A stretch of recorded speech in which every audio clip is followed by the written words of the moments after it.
शुरुआत करते हैं पहली और प्रमुख खबर के साथ। तो सबसे पहले बात करते हैं पश्चिम बंगाल की, जहां विधानसभा चुनाव के नतीजे आने के बाद अब सरकार बनाने की तैयारियां तेज हो चुकी हैं और जैसे ही 4 तारीख को पश्चिम बंगाल के नतीजे आए तो सत्ता परिवर्तन की भी एक नई तस्वीर सब दिखने लगी।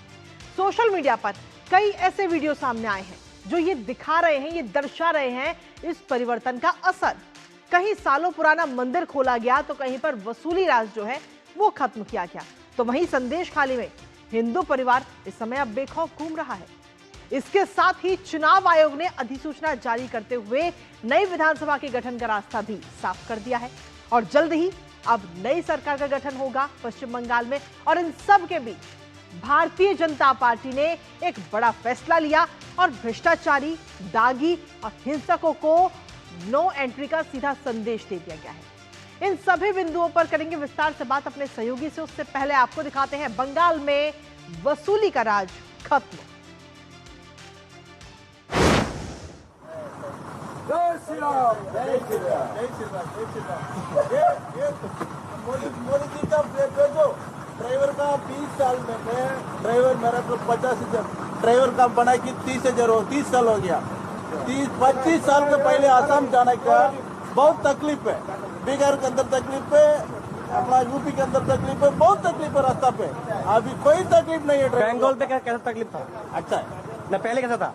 पहले खराब तो बीजेपी के पहले खराब था। हाँ, ना बीजेपी ये केपी आ गया जनरल है, ड्राइवर लोग का अच्छा है। काल के बाद अच्छा हो गया, पूरा ऑल ओवर इंडिया में अच्छा होगा। जय श्री राम। तो ये वीडियो हमने आपको दिखाया जो दिखा रहा है कि किस तरीके से पश्चिम बंगाल में इस वक्त बदलाव हो रहा है, परिवर्तन। हालांकि ये सिर्फ एक तस्वीर है, इस तरह कई सारी तस्वीरें सामने आई हैं क्योंकि पश्चिम बंगाल में जबरन वसूली की जाती थी टीएमसी के कार्यकर्ताओं की तरफ से, लेकिन जैसे ही सत्ता परिवर्तन हुआ तो अब वो वसूली राज जो है वो खत्म हो चुका है और इससे सीधे तौर पर जो राहत मिली है वो मिली है ड्राइवरों को जो सामान लाने और ले जाने का काम करते हैं। और इसका जीता जागता उदाहरण हमने आपको दिखाया भी। हालांकि ये एक वीडियो है, ऐसी कई सारी वीडियो सामने आई हैं। तो एक तो ये परिवर्तन हुआ, इसके साथ ही दूसरे परिवर्तन की अगर हम बात करें तो वो संदेश खाली, जहां पर हिंदू परिवार इस समय बेखौफ है और ये तस्वीरें इस वक्त हम आपको दिखा रहे हैं। आम नागरिकों के साहस ने कहीं ना कहीं ये माहौल बदला है और हिंदू इस समय बेखौफ होकर अपने घर से बाहर निकल रहे हैं। अत्याचार और अन्याय के खिलाफ डटकर ये महिलाएं खड़ी रही हैं। संदेश खाली में जो हिंदू परिवार जो कभी खौफ के साए में जीने को मजबूर था वो अब बेखौफ है और अपने घरों से बाहर निकल रहे हैं। संदेश खाली की बहादुर महिलाओं को सलाम है। ऐसे में अत्याचार और अन्याय के खिलाफ वो डटकर खड़ी रही और इसके साथ ही जनता की आवाज की को ये बड़ी जीत मिली है। संदेश खाली में बीजेपी ने परचम लगाया और उसके बाद ये बदलाव की तस्वीर सामने आई। लेकिन इसके साथ ही इस बदलाव के साथ ही हिंसा और तोड़फोड़ की कुछ तस्वीरें कुछ जगह से ये ऐसे मामले भी सामने आए हैं, वो भी एक बार आपको बताते हैं। और इसको लेकर के भारतीय जनता पार्टी के नेता हैं सजल घोष, जिन्होंने एक बड़ा बयान दिया। उन्होंने सीधे तौर पर कहा है कि हिंसा तोड़फोड़ बिल्कुल स्वीकार नहीं होगी और साफ तौर पर प्रशासन को सख्ती के निर्देश दे दिए गए। क्या कुछ कहा है सजल घोष ने, आपको सुनाते हैं। দমন করা হবে দলমত নির্বিশেষে। মানুষ ম্যান্ডেট দিয়েছে, মানুষের ম্যান্ডেটকে সম্মান দিতে হবে। পার্টি করার অধিকার প্রত্যেকের আছে, কিন্তু কারোর পার্টি অফিস আমরা ভাঙবো না, কারণ পার্টি অফিস ভাঙার জ্বালাটা আমি জানি, দরজা ভাঙার যন্ত্রণাটা আমি জানি, আমার কর্মীরাও জানে। আর কালকে দুপুর 12টার পর থেকে যারা বিজেপি হয়েছে তাদেরকে আমি সাবধান করেছি। तो सजल घोष ने क्या कुछ कहा वो हमने आपको बताया, लेकिन इसके साथ ही हिंसा तोड़फोड़ बिल्कुल कतई स्वीकार नहीं है। भारतीय जनता पार्टी के सुशासन में ये बदलाव इस समय देखने को मिल रहा है और सीधे तौर पर हम देखें तो बीजेपी भी इस समय एक्शन मोड में है। हिंसा पर जीरो टॉलरेंस का ये संदेश इस समय भारतीय जनता पार्टी की तरफ से दिया गया है, जहां भाजपा के सुशासन में ये बदलाव।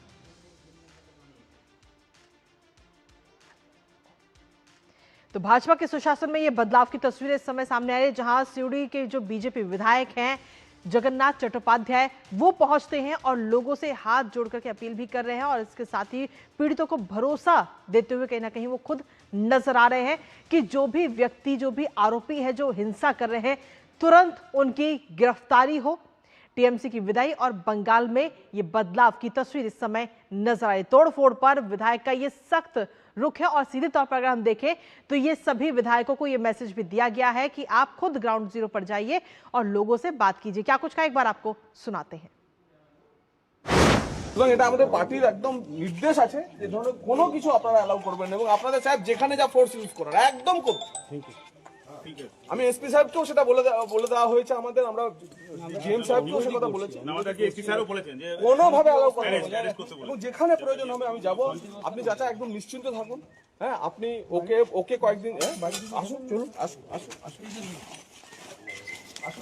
আপনার বাড়ি গেলে কি হবে, আমার কার্যকর্তাদের মধ্যে প্রতিক্রিয়া হবে এই বলে যে तो नतीजों के बाद में जो छुटपुट हिंसा की खबरें, तोड़फोड़ की खबरें सामने आई थी, उनको लेकर कुल मिलाकर अगर हम देखें तो केंद्रीय नेतृत्व के निर्देश पर अब जिलों में हिंसा की घटनाओं को रोकने के लिए इस समय भारतीय जनता पार्टी का जो पूरा नेतृत्व है वो इस समय सक्रिय हो गया, जिसकी हमने तस्वीर भी आपको दिखाई। और जिसे लेकर के राज्य अध्यक्ष समीक भट्टाचार्य ने कहा है कि यदि हिंसा में बीजेपी का कोई भी कार्यकर्ता शामिल पाया जाता है तो उसे तुरंत पार्टी से निष्कासित किया जाएगा। तो वही सुकांता मजूमदार ने ममता बनर्जी पर सीधा वार किया, आपको सुनाते हैं। कोई भी लोग तृणमूल का झंडा छोड़ के बीजेपी का झंडा लेकर के तृणमूल के ऊपर आक्रमण कर रहे हैं, उसका पार्टी अरे आसनसोल में इस पे हम लोग किसी भी को पक्सा नहीं जाएगा। अगर वो भाजपा का हम पार्टी से निकाल देंगे। ममता बनर्जी को इतना ही बोलूंगा कि दीदी, मैंने पहले ही बोला था कि आपको फेयरवेल देंगे। आप बहुत परिश्रम कर चुके हैं, आपकी तबीयत भी उतनी अच्छी नहीं है, घुटने में दर्द है। हम चाहते हैं कि आप स्वस्थ रहे, 100 साल तक जिए, भाजपा की सरकार देखते रहे आप, और अभी आप विश्राम लीजिए। तो सीधे तौर पर भारतीय जनता पार्टी इस समय एक्शन मोड में नजर आ रही है और ये साफ तौर पर ये निर्देश प्रशासन को दे दिए गए हैं कि अगर तोड़फोड़ की और हिंसा की किसी भी घटना में बीजेपी का कोई भी कार्यकर्ता अगर पाया जाता है तो उसे तुरंत निष्कासित कर दिया जाएगा। तो सीधे तौर पर इस तरीके की कई सारी खबरें कहीं ना कहीं सामने आई थी, जिसको लेकर इस समय एक्शन भी देखने को मिल रहा है। इसके साथ ही जैसे ही नतीजे हैं उसके बाद में बदलाव की एक बयान भी नजर आ रही है, जिसकी कई सारी तस्वीरें ये बयां भी कर रही है कि किस तरीके से पश्चिम बंगाल में पहले क्या स्थिति थी और अभी सरकार गठन नहीं हुआ है, लेकिन उससे पहले ही बदलाव कहीं ना कहीं नजर आ रहा है। अब इन सब चीजों को लेकर के भारतीय जनता पार्टी के नेता दिलीप घोष से खास बातचीत की है हमारे सहयोगी सौरभ दत्ता ने, वो भी आपको सुनाते हैं। 77 से 207 बड़ी जीत, सारा बंगाल में जश्न का माहौल। हमारे साथ हैं भाजपा के पूर्व अध्यक्ष दिलीप घोष और खड़गपुर सदर से बड़ी जीत हासिल करते हुए भाजपा के वरिष्ठ नेता। पहले तो बधाई, आपको बहुत बहुत बधाई। कैसे देख रहे हैं इस जीत? धन्यवाद। बहुत साल के बाद जनता ने हमें मौका दिया है। जनता मोदी जी के ऊपर भरोसा किया है, भाजपा पर भरोसा किया है, तो ये बहुत बड़ी जिम्मेदारी आई है। इसको हम लोग सुचारू रूप से पालन करेंगे, लोगों का सपने को सफल करेंगे। जनता 15 साल से त्राही त्राही कर रही थी, बहुत मौका दिया ममता जी को, उन्होंने ड्रामा छोड़कर कुछ नहीं किया। बंगाल की जनता के लिए उम्मीद रखिए, बीजेपी पर भरोसा रखिए, निराश होना नहीं पड़ेगा। मुख्यमंत्री 2-3 दिन इंतजार करिए, हो जाएगा। आप हो सकते हो गया, कोई भी हो सकता है बीजेपी में। बंगाल का सीएम कौन? उसका कहना है कोई भी हो सकता है, होगा। तो अभी भी कहीं ना कहीं जो सीएम फेस है उसको लेकर सस्पेंस अभी भी बना हुआ है। हालांकि शपथ ग्रहण की अगर हम बात करें तो उसकी तारीख जरूर तय कर दी गई है और वो है 9 तारीख। और इसके साथ ही इलेक्शन कमीशन की तरफ से भी इसको लेकर अधिसूचना इस समय जारी की गई है।